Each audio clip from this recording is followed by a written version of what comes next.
tak dianggap pakar Malaysia cukup ungguli Vietnam dan Thailand untuk rajai Asia Tenggara. Di informasi selanjutnya, kompatriot Sinteyong stres dapat banyak DM Instagram dari fan Malaysia soal pemilihan pemain.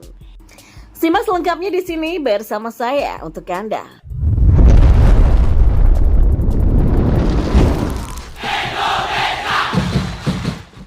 Ya, Asosiasi Sepak Bola Malaysia atau FAM telah menegaskan ambisinya untuk menaklukkan Asia Tenggara lewat aksi strategis peta jalan F30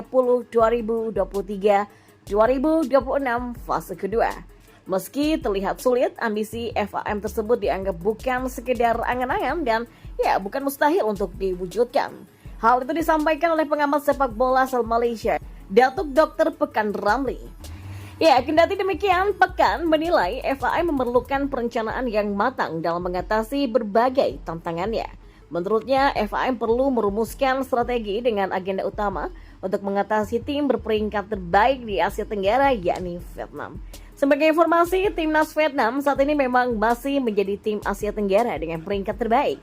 Dalam rilis terbaru ranking FIFA per 26 Oktober 2023, The Golden Star Warriors berada di peringkat 94 dunia. Kita harus mengatasi peringkat negara teratas di Asia Tenggara yaitu Vietnam. Menurut saya masih cukup jauh untuk mengejar Vietnam yang saat ini berada di peringkat 94 dunia, kata Pekan. Kita berada di peringkat 137 dunia dan banyak tangga peringkat yang harus kita panjat dalam 3 tahun ini.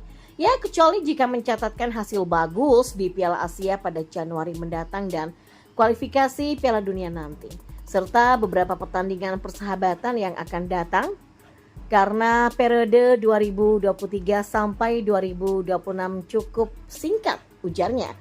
Selain Vietnam, Pekan juga menyebut Malaysia perlu melampaui satu raksasa Asia Tenggara lainnya yaitu Thailand. Ia menilai Malaysia akan menjadi kekuatan di Asia Tenggara jika mampu mengalahkan Vietnam dan juga Thailand. Artinya, Pekan tidak menganggap timnas Indonesia sebagai tim yang perlu diatasi untuk menguasai Asia Tenggara. Ketika kami mampu mengalahkan tim seperti Vietnam dan Thailand, maka kami akan menjadi kekuatan di Asia Tenggara. Nah, cukup sulit tapi bukan tidak mungkin kalau direncanakan, kata Pekan. Berdasarkan peta jalan F30, FAM ingin menjadikan sepak bola Malaysia sebagai salah satu dari 5 raksasa Asia pada tahun 2030 dengan periode 12 tahun yang dibagi menjadi 3 rencana strategis. Pelatih timnas Malaysia, Kim Panggon, mengaku kerap menerima pesan langsung atau DM dari para penggemar di akun Instagram miliknya.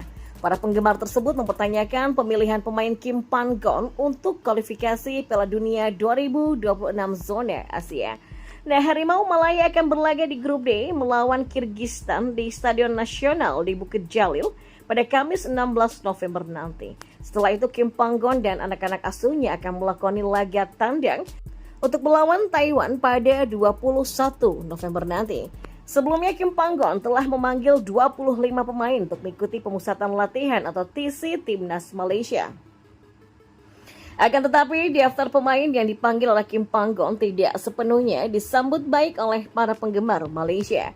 Sebagian penggemar berpendapat ada beberapa pemain yang kurang layak untuk masuk dalam daftar skuad Harimau Malaysia. Penggemar yang tidak sepakat menyampaikan keluhan mereka secara langsung kepada Kim Panggon di media sosial. Kim Panggon pun mengaku kerap menerima pesan langsung atau DM dari para penggemar di akun Instagram pribadinya. Juru taktik asal Korea Selatan itu merasa stres karena seolah keputusannya tidak dihargai oleh fan Malaysia.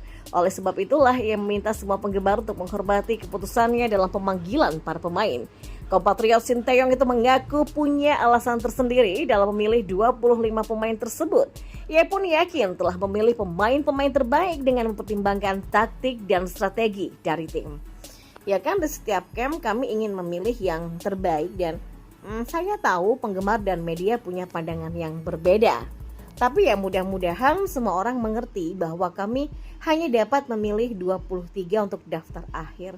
Kami sudah mempertimbangkan semua alasan taktis dan teknis Setiap posisi menuntut sesuatu yang juga berbeda. Kami mencari pemain yang sesuai dengan karakteristik tim dan bisa memberikan nilai tambah. Dan tidak hanya itu, kami juga bisa melihat komitmen, loyalitas, patriotisme, dan juga sebagainya.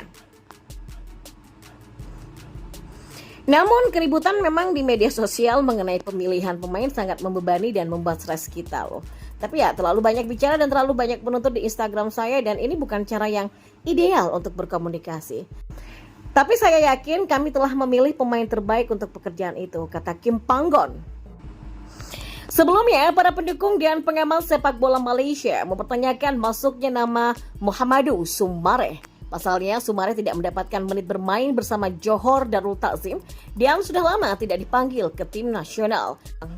Terakhir kali pemain naturalisasi asal Gambia itu dipanggil adalah pada September tahun lalu di ajang Piala Raja di Thailand. Fase pertama membangun fondasi yang kokoh dari sudut pandang tata kelola, persaingan dan pengembangan sumber daya manusia serta infrastruktur. Fase kedua bertujuan untuk mendominasi Asia Tenggara dan menjadi salah satu pesaing utama di Asia. Sedangkan fase ketiga bertujuan untuk menghasilkan tim nasional yang mencapai standar dunia. Dan masih menurut Pekan, ada beberapa hal dalam rencana fase pertama yang belum terpenuhi, terutama persoalan tunggakan gaji pemain di kompetisi liga. Dari segi administratif ya mungkin kami tidak terlihat terlalu buruk, tapi persoalan gaji pemain ya terus menjadi masalah.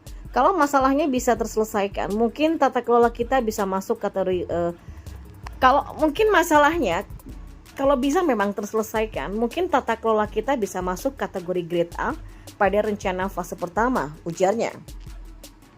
Lebih lanjut, Pekan menyampaikan bahwa fase kedua merupakan fase kritis untuk menilai apakah rencana F30 ini akan mampu terus melewati fase ketiga di tahun 2027 nanti. Saya rasa fase kedua ini adalah fase yang sangat kritis bagi FAM.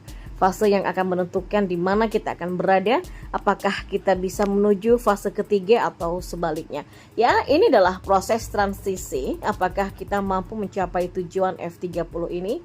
Jika target di fase kedua tidak tercapai, maka kita harus mencari jalan yang lebih berliku untuk menuju fase ketiga, ucapnya.